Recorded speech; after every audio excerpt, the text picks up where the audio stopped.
In Power BI, whenever we create any visual, the general problem is that the labels behind the visual often get hidden. For example, if I show you a small example like this, you can see that I have some product names here and the amount of sales for each one.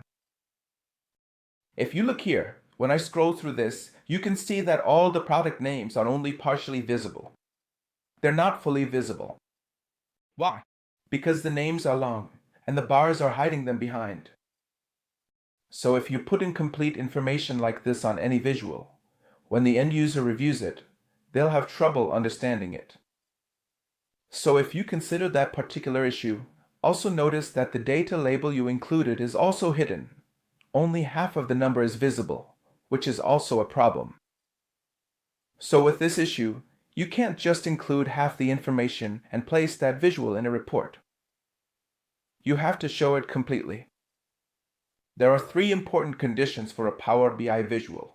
It must be properly readable, properly understandable, and properly visible.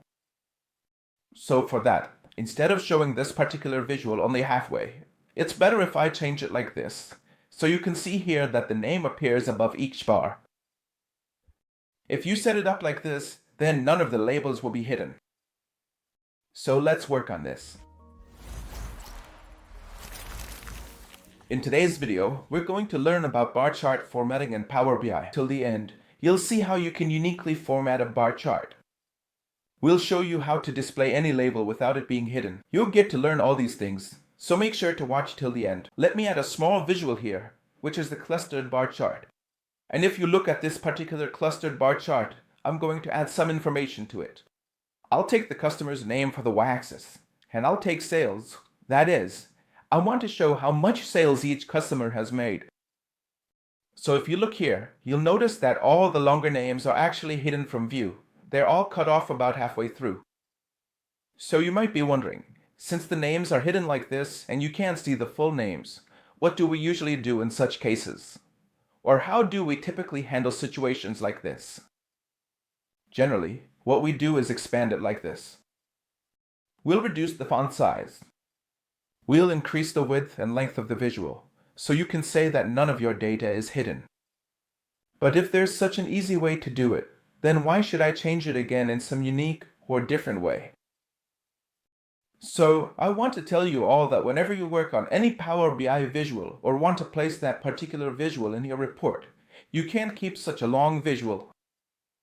Look, if you see here, when I make it this big and all my labels are visible, then that's fine. So in this way, if I remove the customer's name and keep only the product name, even after making it this big, you can see that some of the data labels are still not visible. That too is half and half. So how big are you going to make it? If you put such a big visual in one report, then where is the place for other visuals? Where will you fit the other visuals now? So that's not possible. There's no point in keeping such a large visual in a report, because making that visual bigger doesn't add any value. Alright, so what should you do when you consider this particular visual, like here with the customer's name? What can you do here?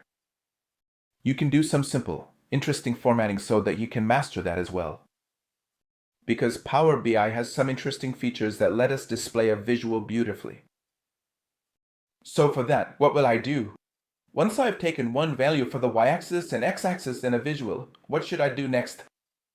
After that, I've created a small measure. I created a dummy measure equal to 0. You can name the measure anything. So what am I going to do now? This particular data, this visual.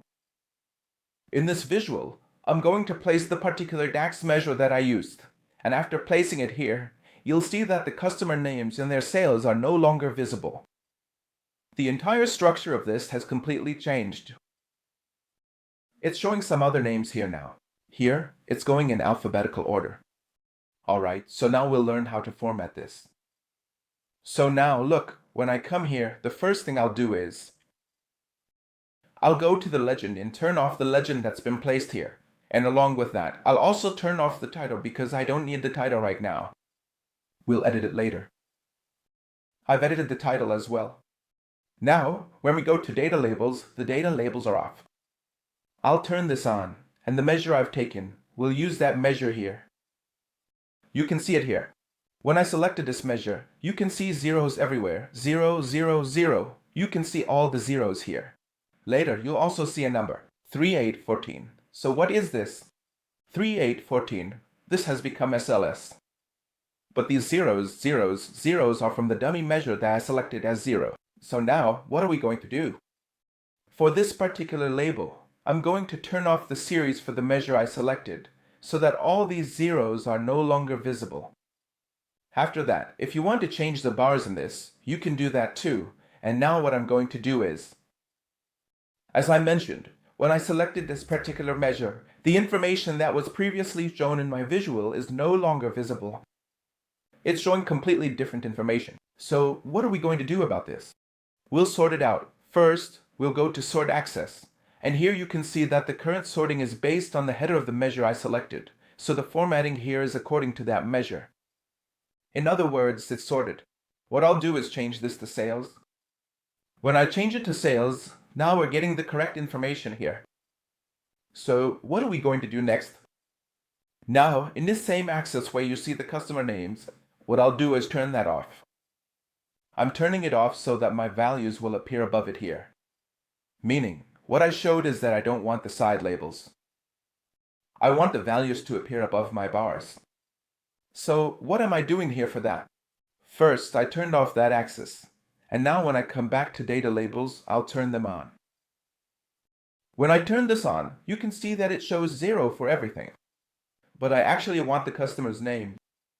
But what do we see here? Here, it's just showing all zeros. So here, we need to display the customer names, not the numbers. So what do we need to do for that? When I scroll down in this, we have an option. Value, okay. So for the value, I created another measure here where I used the substitute DAX function and the SELECTEDVALUE DAX function. And here, I took the customer name as the common name. So what the substitute function will do here is replace the old name with a new name. So here, for the old text, I noticed that some of my customer names have an ampersand symbol in them. So I'm replacing that with and. Okay? So if you want to enter any other old text here, you can do that as well. If you want to provide any new text, you can enter that here too. It all depends on you. Alright, so what did I just do? I created another dummy measure here, where I use substitute and SELECTEDVALUE. Now, in this particular field option, I'm going to replace it with my new measure. So you can see here that the zeros, I mean the numbers that were 0 in the dummy measure, have now been converted. They have been converted into names in our name column. So now, what am I going to do? I'm going to add some coloring to this. I'll make some parts black so that it's easier to see. But there's a small problem here. What's the problem? You can see that the name is completely attached to the top of the bar.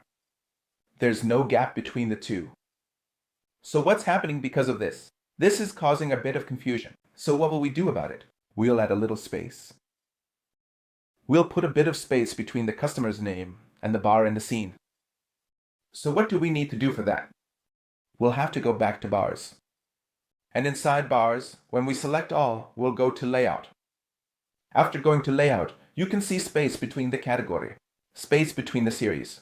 If you want to adjust that space, you'll see here that if I increase it a little like this, you can see there's a bit of a gap now. In the same way, you can increase it even more if you want. But if you increase it too much, it will end up in the middle. So, according to your preference, however much you feel looks right visually, you can set it here that way. Well, if you want space between the categories, then you can take that space here also. So, you'll get a little bit of space between the categories. So, there's an option here. If you want to reverse this, meaning you don't want it at the top. Now look, here Sean Miller is at the top. And which bar is his? This is the one. Sean Miller made sales of 25,000. If you want to bring him down, I'll move this down.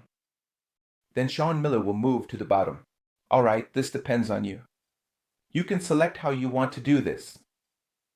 Now, let's do a little bit of formatting here. I'll go back to my size and style settings. For the background, let's pick a different color. I'll choose an interesting color here. Okay, I'll add some borders to this. I'll also add a shadow. Rounded corners.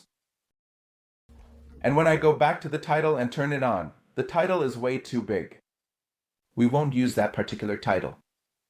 We'll just use this, sales by customer. We'll just use this much of the name, sales by customer. I'll make this bold, set the text color to white, and the background color to black so it's easier to see. Alright, so we've set it here, and now you'll notice that the values are also in gray color. You can also keep this inside if you want. You can also change this if you want. He is dependent on you. When I go to data labels, I'll also set the value for sales that I've selected here to black, so it's easier to see. In the same way, you can do any kind of formatting here. So now you can see that it's really easy to check which customer has made how much in sales. It's clearly visible here. And the interesting point is that none of the names are hidden. Every name is clearly visible. No name is cut off or missing.